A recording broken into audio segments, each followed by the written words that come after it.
જય શ્રી રામ, ગૌ માતા કી જય।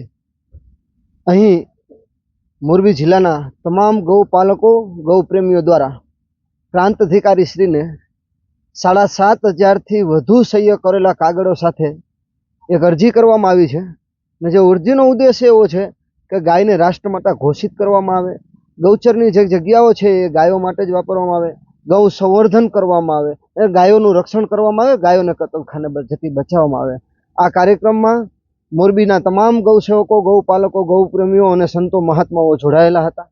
આગામી સમયમાં જો ત્વરિત આના ઉપર નિર્ણય કરી અને સરકાર કોઈ નિર્ણય નહીં લે તો આવનારા સમયમાં પણ આ આંદોલન વધુ દીર્ઘકાળ સુધી ચલાવવામાં આવશે અને જ્યાં લગી ગાયને રાષ્ટ્રમાતા ઘોષિત કરવામાં ન આવે ત્યાં સુધી વધુમાં વધુ સહીઓ કરી, વધુમાં વધુ લોકોને આની સાથે, વધુમાં વધુ ગામડાઓને આની સાથે જોડી અને આ જે આંદોલન છે આને સતત પ્રવૃત્ત રાખવામાં આવશે।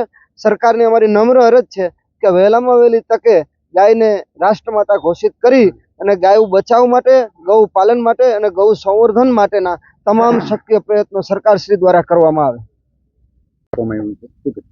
ખરેખર આજે ગૌ માતા સન્માન આહવાન પત્ર આજે આપવામાં આવ્યું છે અમારે ડેપ્યુટી કલેક્ટર સાહેબને, પણ ખરેખર આજે આ યુગની અંદર આજે વર્ષોથી આજે ગાયો છે એને બચાવવા માટેનું અભિયાન ચાલી રહ્યું છે। આમ તો વર્ષોથી દરેક સંસ્થાઓ ગૌ માતાની, પણ અમારું મેઇન મુદ્દો એ છે કે મેઇન ગાય કતલખાને ન જાય, અમારી ગાય કદી કતલખાને ન જાય। બીજું કે ગાયની રક્ષણ માટે થઈ અને સરકાર એનો પૂરેપૂરો અમને સપોર્ટ આપે, પ્લસ ગૌચર જે અમારી ગાય દબાયેલી હોય, ગૌચર ગાય માટે થઈને એ ગૌચર જમીનો જે છે એ પાછી પ્રાપ્ત થાય। ખાસ મુદ્દો તો એ છે કે ભારત દેશની અંદર તમે ઇતિહાસ જુઓ, રામચરિત્ર માનસ હોય કે કોઈ પણ ધર્મ, સ્વામિનારાયણ સંપ્રદાય હોય, જૈન ધર્મ, ઇસ્લામ ધર્મ, દરેક ધર્મની અંદર જ્યારે આપણે જોવા જઈએ છીએ ત્યારે ગાયને બચાવવા માટે દરેક ધર્મે સહકાર આપેલો છે અને ગાયની સેવા કરેલી છે। પણ આજે કહેતા આનંદ એ થાય છે કે અમે આજે મુખ્યમંત્રી, રાષ્ટ્રપતિ, રાજ્યપાલ દરેકને અમારું આ પત્રક અમે આપેલું છે। ગાય બચાવનું અભિયાન ચાલી રહ્યું છે ત્યારે મારી તમામ મોરબી જિલ્લાની સહિત આમ તો આખા ગુજરાતમાં, ભારત દેશની અંદર આજે અભિયાન ચાલી રહ્યું છે ત્યારે હું ખાસ કહું સરકારને, ગવર્મેન્ટને કે આપ સર્વે મુખ્યમંત્રી શ્રી અમને એવો દરજ્જો આપો ગાય માતાની, જો ગાય બચશે તો રાષ્ટ્ર બચશે, રાષ્ટ્ર બચશે તો આપણું જીવન બચશે, ગાય બચશે તો આપણું આરોગ્ય બચશે, ગાય બચશે તો પર્યાવરણ બચશે, ગાય બચશે તો આપણું જીવન બચશે। માટે ખાસ કહું કે જે ગાયને બચાવવા માટે અભિયાન અમે કરી રહ્યા છીએ ત્યારે મારા દરેક ગૌ ભક્તો મોરબી જિલ્લાના જ્યારે ઉપસ્થિત છે ત્યારે 7,000 ને એટલા તો અમે અત્યારે સરકારને હોઈપા છે આ પત્રકો। શા માટે કે ગાયને બચાવો અને ગાય બચશે તો આપણું જીવન એટલા માટે બચશે કે આપણું આરોગ્ય પણ બચશે। તો વિશેષ નહીં કહેતા હું ખરેખર સીએમ, પીએમ સાહેબ અને ગૃહપ્રધાન, રાષ્ટ્રપતિ દરેકને કરજ પ્રાર્થના કરું કે આપ સર્વે આની અંદર પૂરેપૂરો સપોર્ટ આપો। જો ગાય બચશે તો આપણું હિન્દુ રાષ્ટ્ર બચશે, રાષ્ટ્ર નહીં બચે તો આપણે નહીં બચી શકીએ। પણ મને કહેતા આનંદ થાય છે કે ઇસ્લામ ધર્મની અંદર પણ ઉલ્લેખ છે, મેં વાંચેલું છે એની કુવેતોની અંદર કે ખરેખર ગાય બચાવવા પૈગંબર દાદાએ પણ ખૂબ રસ લીધેલો અને પ્રયત્ન કરેલો।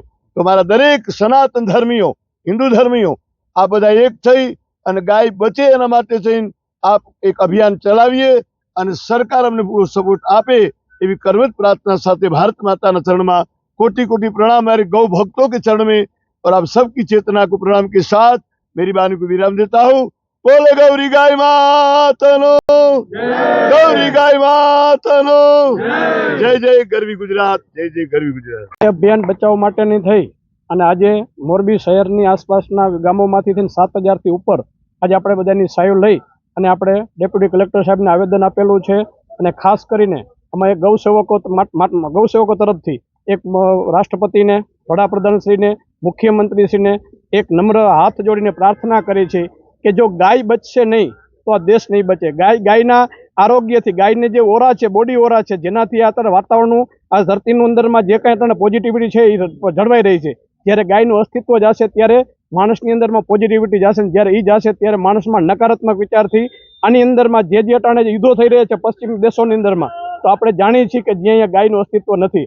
હજી આપણી અંદરમાં શું કામ છે? સારી ભાવના છે એટલા માટે છે કે જ્યાં આપણી ગાય વસે છે, ગાયના ઓરા એટલા કામ કરે છે કે એના તરંગો હજારો કિલોમીટર દૂર સુધી એની અંદર મેં પોઝિટિવ ઉર્જા ક્રિએટ કરે છે. જો પોઝિટિવ ઉર્જા જ ખતમ થઈ જશે તો માણસમાં નેગેટિવિટી આવશે અને આ રાષ્ટ્રને પતન થતા કોઈ રોકી નહીં શકે. માટે હું ફરી વિનંતી કરું છું કે જો આ અભિયાન છે એની અંદરમાં ઘણા સાધુ સંતો, ગૌસેવકોએ ઘણાએ પોતાનું વર્ષોથી અવાજ ઉઠાવે છે, પણ આજે અમે એટલું કહી છીએ કે વિનંતી કરી છે કે જો આ ગાયને બચવા માટે થઈ અને રાષ્ટ્રમાતા તરીકે જાહેર કરો તો જ આ ગાય બચશે, અને ગાય બચશે તો જ સનાતન ધર્મ બચશે, હિન્દુ ધર્મ બચશે. પબ્લિકની અંદરમાં જે અંદર માટાને ભારતની અંદરમાં પણ ઘણું મોટા નેગેટિવિટી આવી ગઈ. જે મોટા જે મેટ્રો સિટી છે કે જ્યાં ગાયનું અસ્તિત્વ નીકળી ગયું છે, અહીંયા તમે જોવો એના વિચારો જોઈ લ્યો. જ્યાં અત્યારે હાલમાં નાના સિટી ગ્રામ્ય લેવલની અંદરમાં જે ગાય છે, ગાયની અંદરમાં જ્યાં ગાય વસવાટ કરે છે અને આસપાસના વિસ્તારની અંદરમાં જોવો માણસની અંદરમાં પોઝિટિવિટી ક્રિએટ થઈ છે. કારણ શું છે? તેનું કોઈ કારણ સરકાર જો ધ્યાન દઈને જો રિસર્ચ કરાવે તો ખબર પડે કે ગાયના બોડીની અંદરમાં કેટલા પોઝિટિવ ઓરા છે. હવે અત્યારની કન્ડિશન એવી છે કે જો સરકારને દેશ બચાવવા માટે ઘણા પ્રયત્ન કરી રહી છે, પણ જો ખરેખર આ વસ્તુ પર જો ધ્યાન દેવામાં નહીં આવે, આના પર જો શોધ કરવામાં નહીં આવે અને આની વાસ્તવિકતા જાણવામાં નહીં આવે કે ગાય શું છે, ત્યાં સુધી જ્યારે એવો સમય આવશે કે જ્યારે ગાય ખતમ થઈ જશે ને ત્યારે આપણા દેશને ખતમ થતા કોઈ નહીં રોકી શકે. એટલા માટે નમ્ર વિનંતી છે કે જો રાષ્ટ્ર માટે કાંઈ કરતા હોય તો હું મારું એટલું કહું છું કે ગાયના પોઝિટિવ ઓરાથી જે આપણો દેશ બચ્યો છે, આપણા શહેરોને ગ્રામ્ય બચ્યું છે, તો હજીને બચાવી રાખવો તો ગાયને બચાવો. ગાય લુપ્ત થઈ રહી છે અને ગાયને એક દશકાની અંદરમાં જો આ સ્થિતિ રહી તો ગાય લુપ્ત થશે. ને ગાય લુપ્ત થયા પછી જે ઘટના ઘટશે ને જેને આપણે કલ્પના પણ નહીં કરી શકીએ, આવી વસ્તુનું નિર્માણ થશે. જય ગૌ માતા, જય શ્રી કૃષ્ણ.